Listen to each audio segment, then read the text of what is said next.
President Vladimir Putin's recent re-election has solidified his grip on Russia until 2030, as he claims overwhelming public support amid a heavily staged-managed election with no real competition.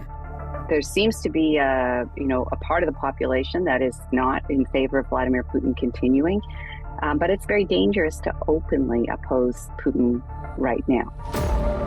This is Global Insights by Network 2020, and today, the implications of Putin's extended rule, its impact on domestic politics, the conflict in Ukraine, and Russia's relationship with the West. There's just no question that Putin's governing style has become increasingly authoritarian with time. What will the next Putin term look like? How might it shape Russia's domestic policies? And what can the United States and the international community expect from a further emboldened Russian leader?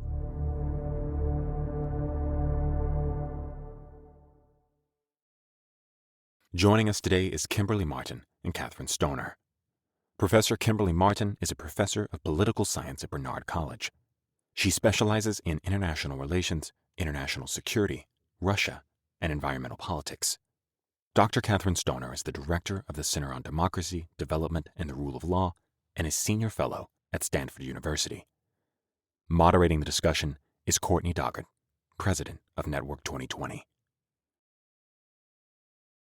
Good afternoon, good morning. Welcome everyone to Network 2020's discussion. Today we will be talking about Putin's perpetual power in an election where the results were known, but the implications are ones that I think are worth revisiting in today's geopolitical climate. With that, welcome Catherine, welcome back Kim.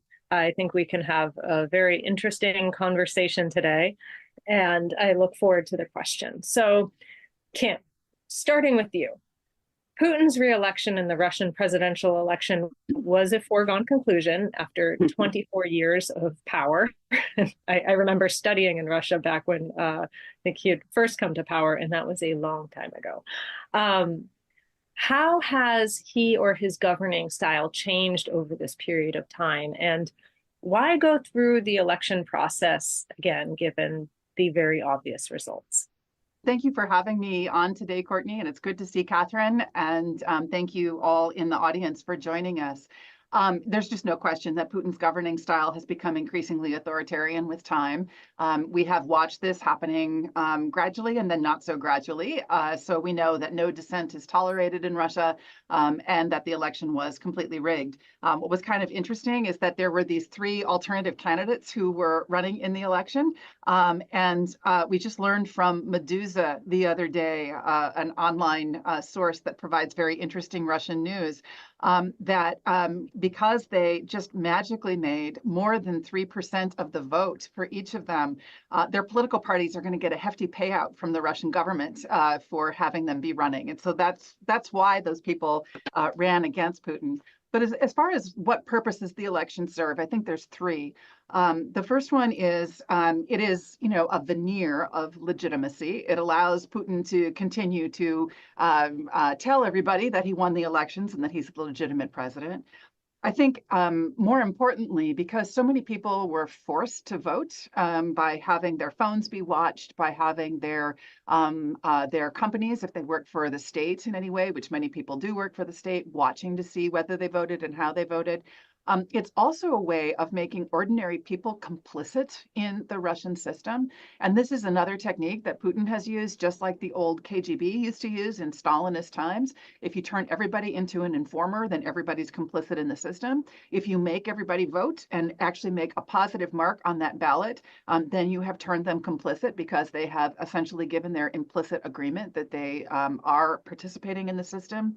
But I think a third thing that political scientists are very interested in, but that the regular population and the press might not think about a lot, is that elections are a way of giving information to the leaders that they wouldn't already have. And I think that there was one very important piece of information. I know Catherine's going to talk about the opposition, but one very important piece of information that Putin got from these elections, and that was because of the earlier running of a potentially serious contender. His name was Boris Nadezhdin, who was forced to drop out before he had a chance to actually put his name on the ballot. but who ended up getting over 100,000 signatures because tens of thousands of people lined up at all these regional offices to say yes, they wanted his name on the ballot. And the reason that that was so significant, he's kind of a nobody. He's run for political elections for a long, long time and never really been a very serious political actor. And there was some speculation that Putin originally urged him to run and that he'd get something for it. But the reason this was so significant is that he ran on an explicitly anti-war platform. From the beginning, he said he was against the war. He thought the war was stupid. It wouldn't accomplish anything. And during the time that he was a campaigner, he met with the wives of the Russian men who are currently serving in Ukraine. And so even though he wasn't on the ballot, the information that Putin got from that is that there's a very hefty amount of anti-war sentiment in Russian society.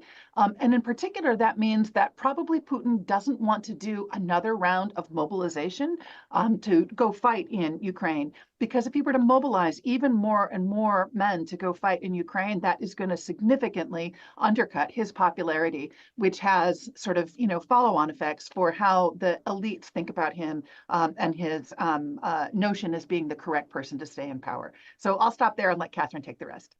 Okay, thank you. That's great. And I hope we can get to the Ukraine piece later, because I think that that's a really interesting point about the anti-war sentiment.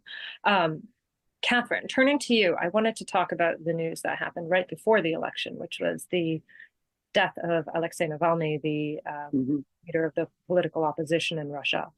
What is the status today of the political opposition in Russia, and how does Navalny's death impact their movement?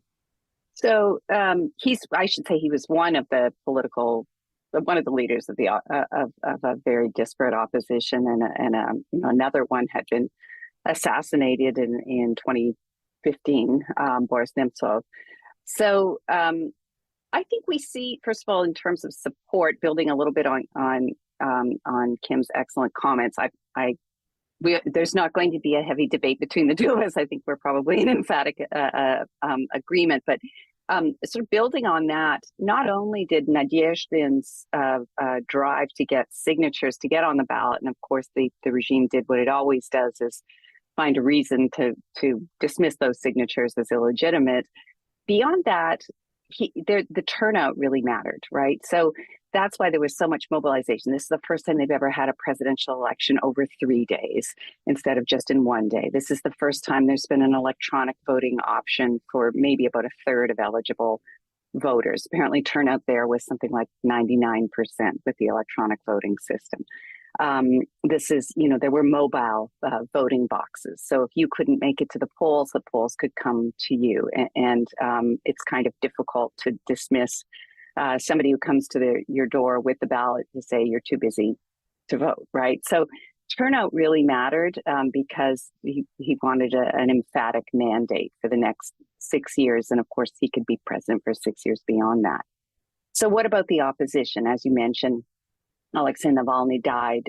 He was killed by the state one way or another, either immediately, that is through direct means by a poisoning or a hit over the head or something in this terrible Arctic, this prison up in the Arctic Circle. He had been in the prison system since his return in 2021. And he had previously been poisoned and was in Germany for 4 months before that. So there's a lot of speculation about what happened. We don't know clearly yet. I'm sitting here at Stanford University. His wife was out here, and his daughter is currently still a student here. But their movements or argument is that he was there were conversations that had progressed to have him exchanged for a Russian prisoner who's being held in Germany for assassinating a Chechen opposition leader. Putin mysteriously, after the elections, for one of the first times, said Mr. Navalny's name in public. He has had a practice over the last 12 years since Alexei Navalny really rose to prominence in the opposition of referring to him as that man or that person, and he said it was quote unquote unfortunate, but these things happen. And yes, he had been interested in this prisoner exchange. So the speculation of Navalny's team is that that in fact he wanted to take Navalny out as an option for prisoner exchange, and it might have been some combination of Evan Gershkovich from the Wall Street Journal, Navalny, and Paul Whelan, who is a U.S. citizen who's been in jail for about 6 or 7 years now there. So what does that do? And what does this election say about the opposition? I apologize. It took me a while to get to the direct question. Well, the opposition is pretty desperate. Many in Navalny's team have moved out of Russia, making difficult decisions about whether to do what he has done and stay in his country. You know, I know there are deep divides about what the right thing to do was. The other thing I think his death showed, and these elections actually even too, is that, as Kim mentioned, there are people who oppose Putin. You know, tens of thousands stood in line. They weren't permitted to go to his funeral, and you'll recall that the government didn't want to release his body to his mother, that is Navalny's, for a number of days. But people stood up to even just stood in line to put flowers on his grave and continued to do that for a number of days afterwards. One thing I think to note about the elections and the possibility for an opposition forming is that getting this, I think the final result for Putin was 10% higher than in 2018. It was 87.3% with a purported 70, I'm just looking at my notes here, 77.2% turnout. So let's say for a moment that's true and there was no fraud. That means 100 minus 77 is what, 23, right? My math, sorry, it's earlier here in the West Coast. Plus the about 11% that voted for these other approved parties means that like 34, 35% of voters, even with this incredible effort to mobilize, and, you know, Putin dominated the airwaves, there's no public debate. It means like 34, 35% of eligible voters still didn't vote for Putin. They either voted for someone else or they didn't vote at all. And in these circumstances, that's a little bit surprising. So there seems to be a part of the population that is not in favor of Vladimir Putin continuing. But it's very dangerous to openly oppose Putin right now. It's not that there's no opposition. It is just difficult to protest openly, and that's why this against Putin at noon movement that Navalny's widow endorsed on Sunday the 17th was quite powerful and interesting, because people stood in line at polls at noon on Sunday, and they could vote or they could spoil their ballots, but at least they saw one another, and I think that was the important thing, to remind them that they're not alone. And it was technically legal. Thank you. I do have some follow-up questions that I hope I can get to later on, but I want to keep moving because I think you both brought up some interesting points about the opposition. But Kim, I would like to turn to you and talk a little bit about Prigozhin and his mutiny and ultimate demise. That obviously was a topic of conversation a few months ago, or I forget exactly when that happened. How did his mutiny and death impact Putin's position, and has he recovered, or has Putin recovered the regime's stability, and what impact did the mutiny have on Putin's power overall? Sure. So we'll recall that the mutiny happened in June of 2023. What happened, we think, from putting all of the evidence together, is that Prigozhin had no intention of overthrowing the government. What he saw himself doing was making a march that the Tsar, Putin, would notice and respond to. What Prigozhin was trying to do is get more support, more weaponry, more honor, more money for his Wagner group forces, and then also, most importantly, to change the leadership of the Russian armed forces, believing that they had sent Putin in a bad direction by what was going on in Ukraine and that it was poorly managed.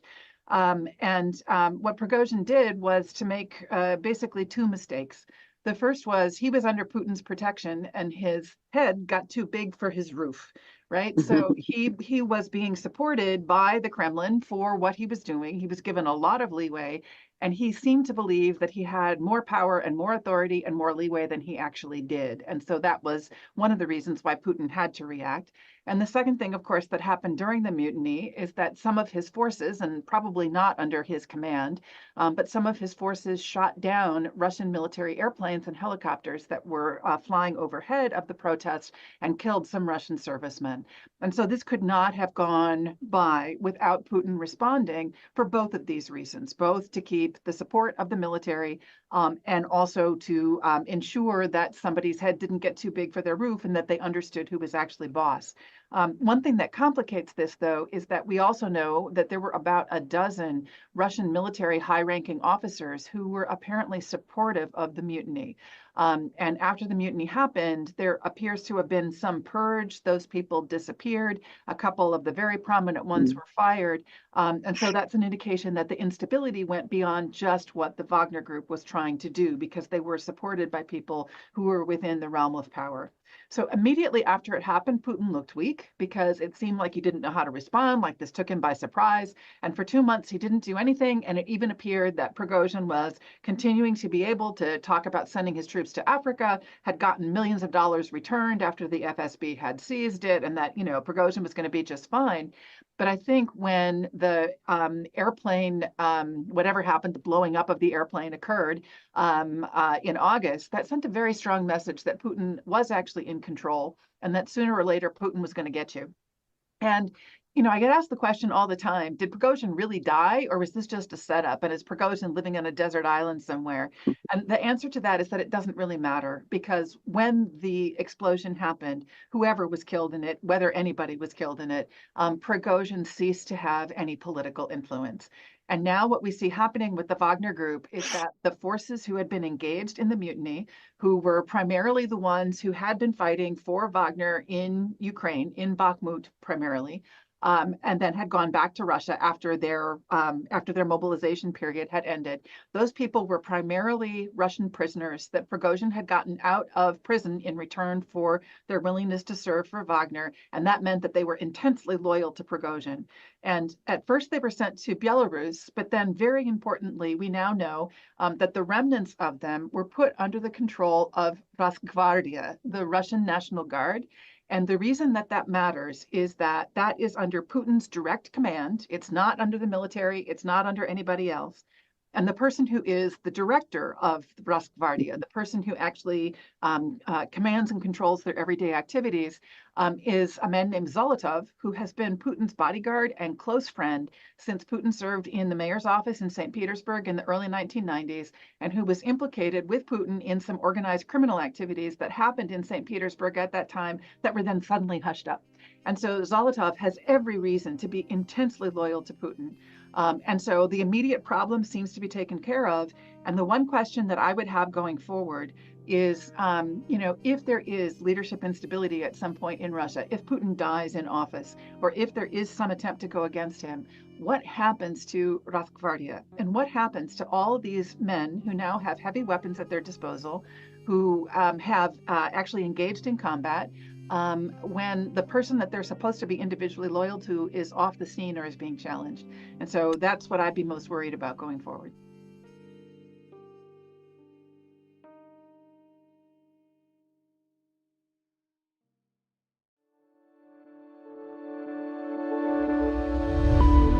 Network 2020 is your gateway to a community of diverse thinkers and practitioners shaping foreign policy. By joining our community, you'll gain access to thought-provoking events, meaningful connections with professionals from various backgrounds, and opportunities to contribute your voice to the global conversation. Support our mission with a donation or become a member today and broaden your understanding of the world. Staying on the Ukraine piece, I wanted to turn to you, Catherine. Kim had mentioned earlier about the anti-war vote. I'd love to just get your take on why, it could be a whole lecture on why Putin invaded Ukraine, but I think more importantly, I'd be curious to know, how has Russia's performance during this special military operation impacted his status, and whether losing in Ukraine is an existential threat to his regime, and how these opposition votes play into that picture? So I think some of the votes that were not explicitly for Putin, Ken said, as opposed to the percentage that is officially against, which seemed to be only about 11% of the 77% that turned out. So some of that is definitely against the war, or in favor of a settlement in the war. And that was certainly part of the number of signatures that were collected for Nadezhdin is ending the war. I think there probably is a larger percentage of the population that is against continuing the war. We certainly see in polls, to the extent that you can trust polling, because it's kind of a why would you overtly state opposition to a regime that has become increasingly brutal, especially in the last 2 years?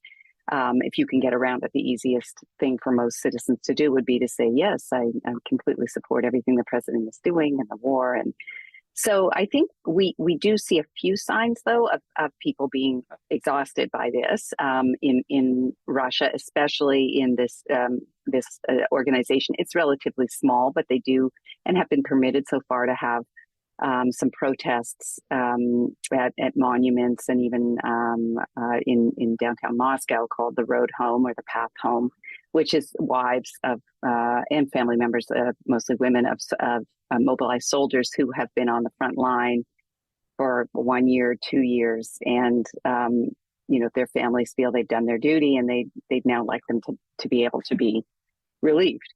So, as Kim mentioned earlier, there's a bit of an issue here in that some of them were sent in the autumn of 2022 in what's called a mobilization of reserves.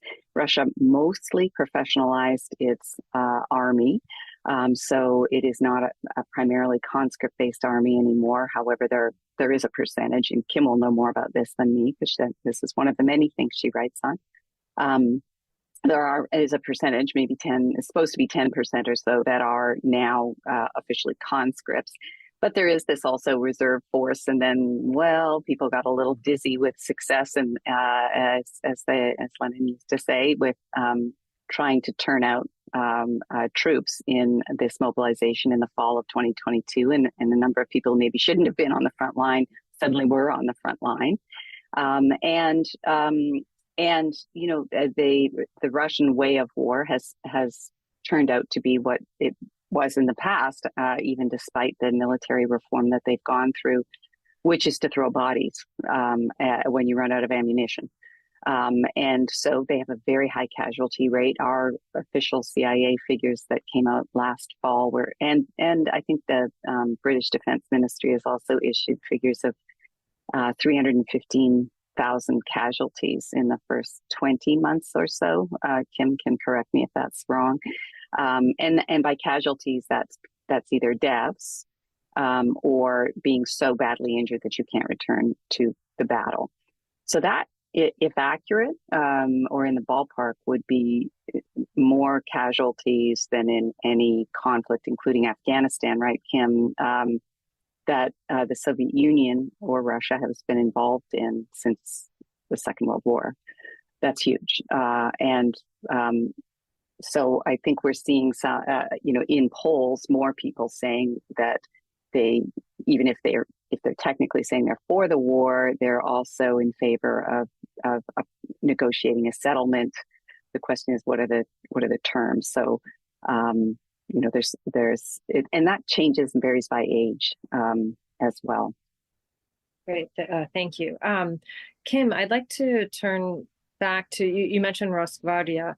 I'd be curious to know a little bit more about the world of Putin's intelligence and security services. I mean, obviously, with Wagner, we're all curious. Yes, we are all curious. And apparently, they know us, Kim. But yeah, if you could just walk us through what you know of what the intelligence and security services are to Putin. I mean, obviously, Wagner was a very important part of his foreign policy, and now that has a different I guess, iteration.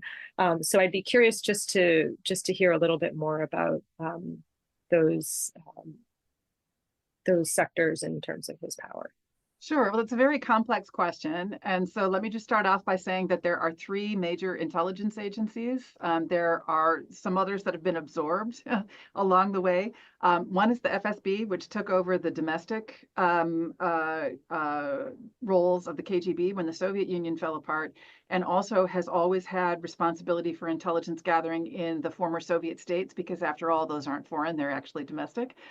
Second is the SVR, which has the goal of collecting intelligence in the far abroad and messing things up a little bit along the way in places like the United States and Europe. But there's always been some overlap between what the SVR and FSB roles are in those other long distant countries. And then there's the GRU, which is Russian military intelligence, which has a different role than American military intelligence does, because it's not just gathering information on the battlefield. It's also responsible for a lot of special operations like assassinations that happen in foreign countries.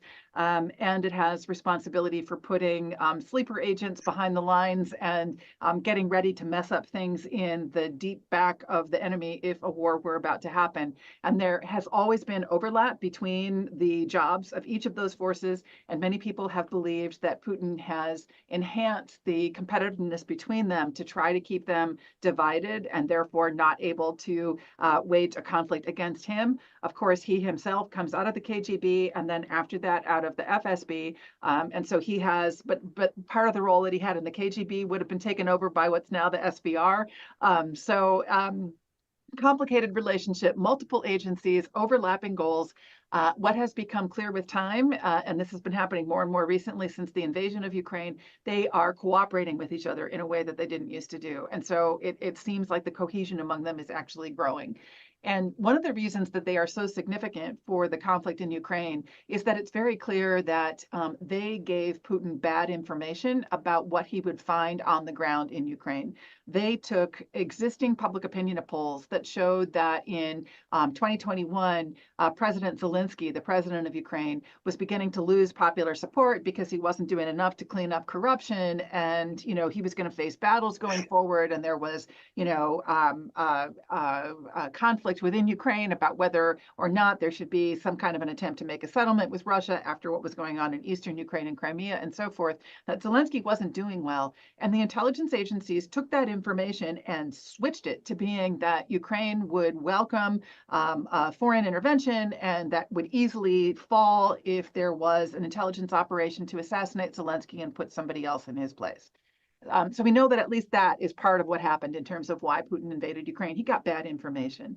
So, I think that the ultimate implications of that are a little bit unclear. We might have expected that there would be a huge purge of the intelligence forces as a result of that. I don't think we have evidence that that huge purge occurred.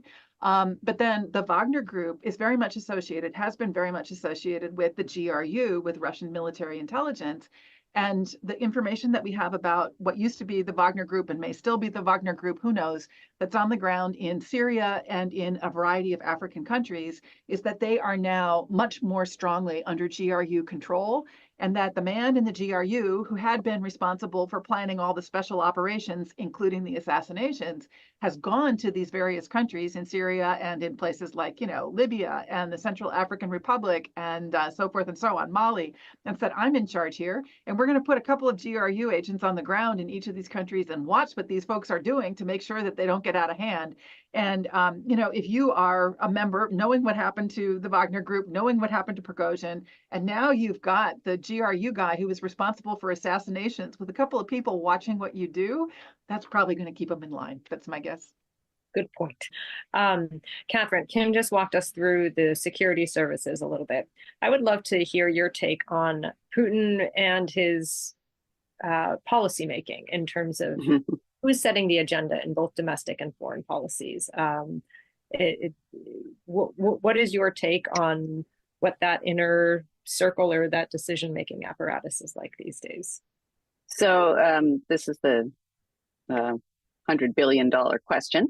So we have some sense, and we've had a few people who've actually left Russia who used to be very high in the Russian government. So we have some sort of sense of how decisions are made and even how the decision to go into Ukraine was made. And Kim mentioned that there was obviously an intelligence failure. You might remember we had a similar intelligence failure going into Iraq, where, we thought Don Rumsfeld and Dick Cheney thought that we would be welcomed in Iraq with rose petals, right? And so this is kind of a Russian confirmation bias as well, that they assumed because Zelensky, as Kim said, had a 29% job approval rating before the invasion, that meant that the Ukrainians wanted to be freed by their Russian neighbors, and it turned out they didn't. And so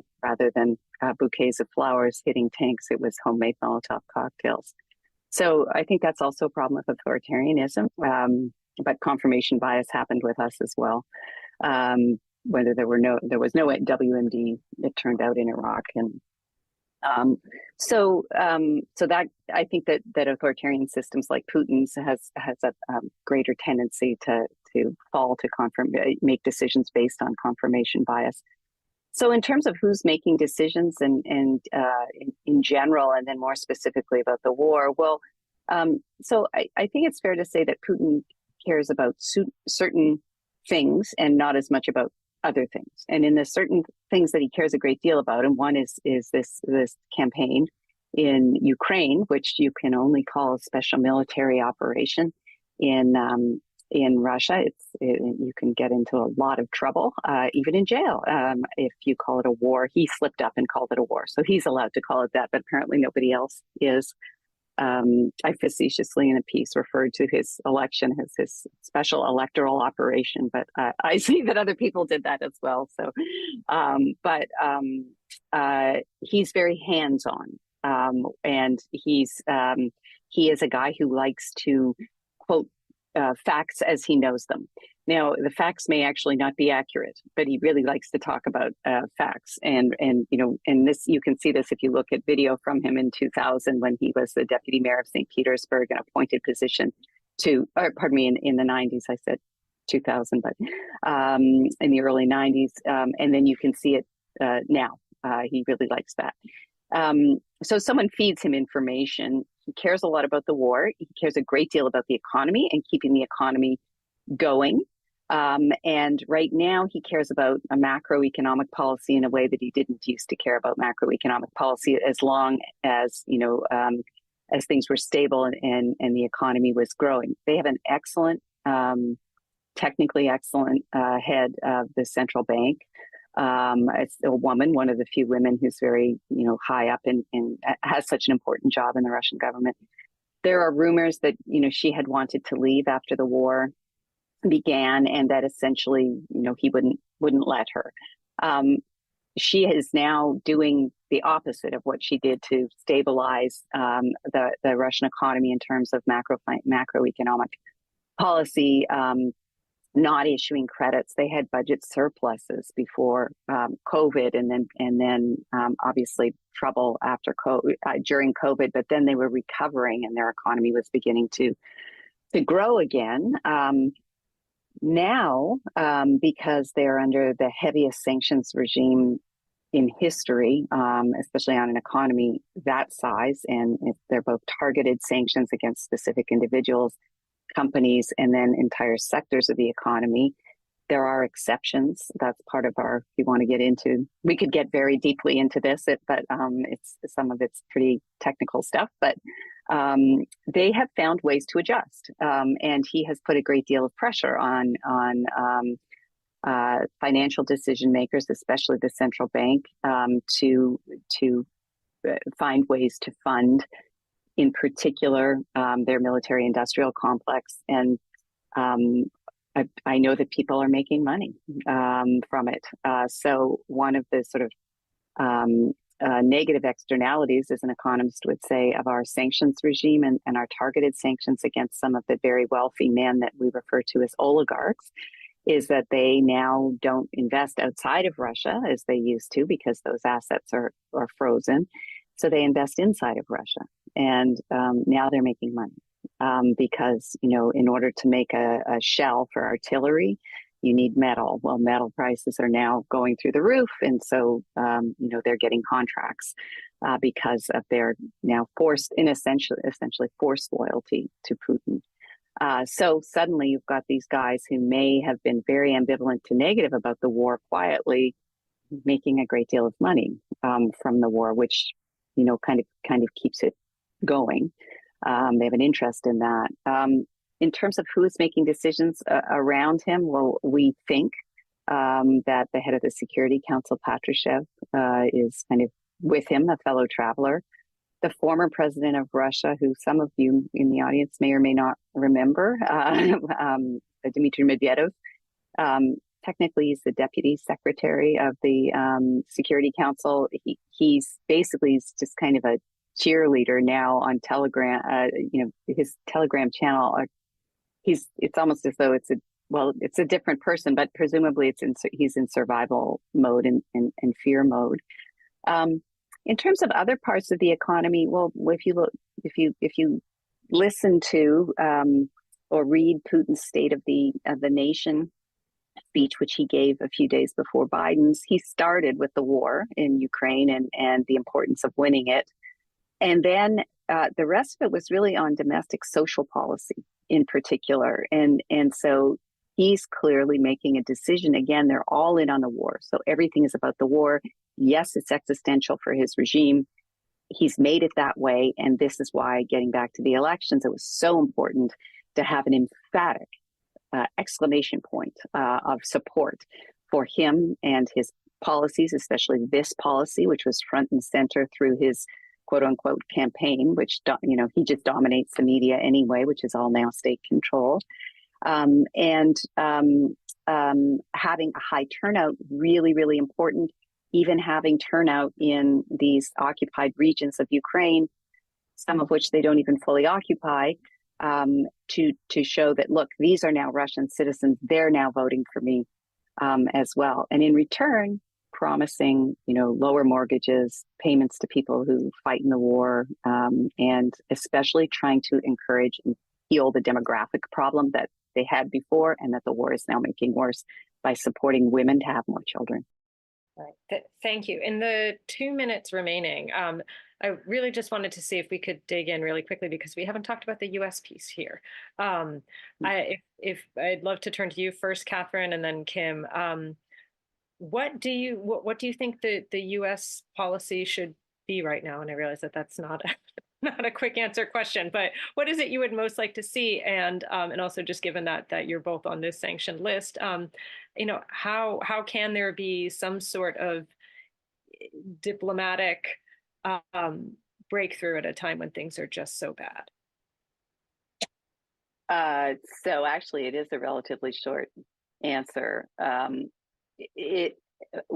Ukraine has to win in some sense, right? The easiest thing that we could do is to continue with our allies in Europe, and by the way, they've actually spent more than we have at this point in the war, and get the bill through Congress. It is a gift to the Kremlin. It is a gift to Vladimir Putin that Mike Johnson is holding this up. Whether you're a Republican or a Democrat, this is absurd. It is not in the national interest of the United States, if you are an American, to have Vladimir Putin be confirmed in his impression that he can march into any of his neighbors and take them over, or take over substantial portions of their territory.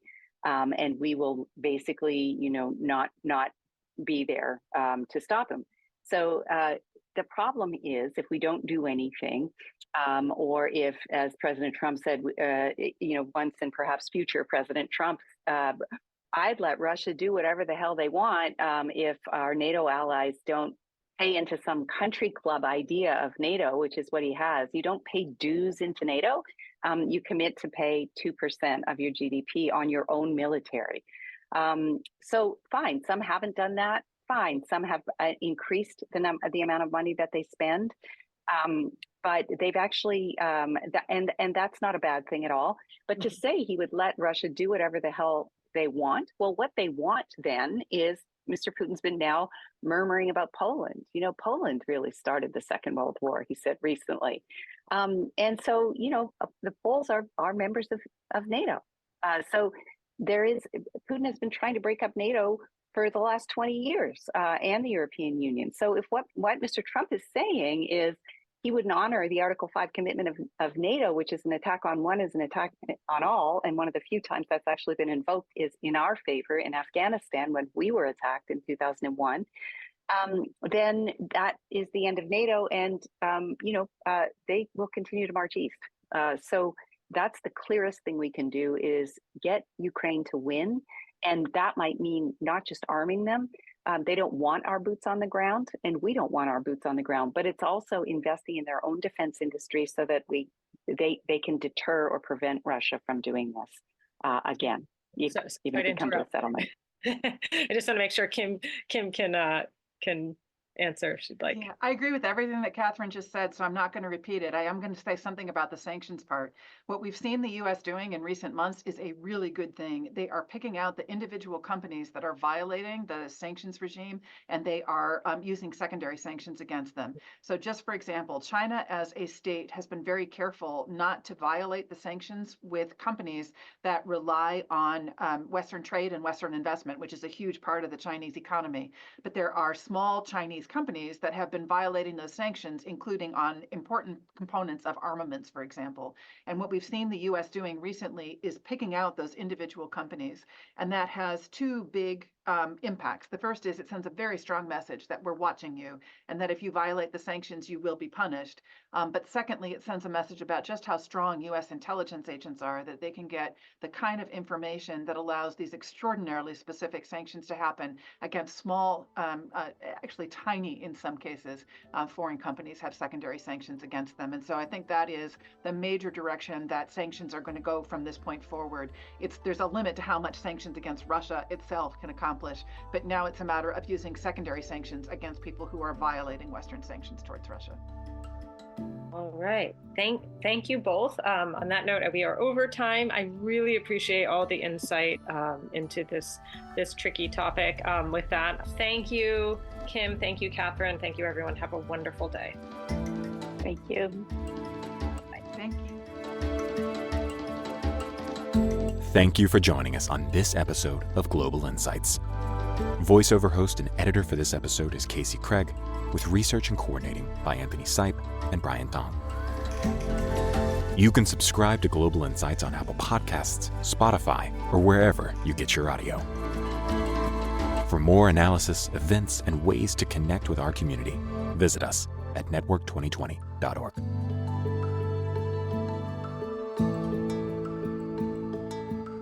See you next time.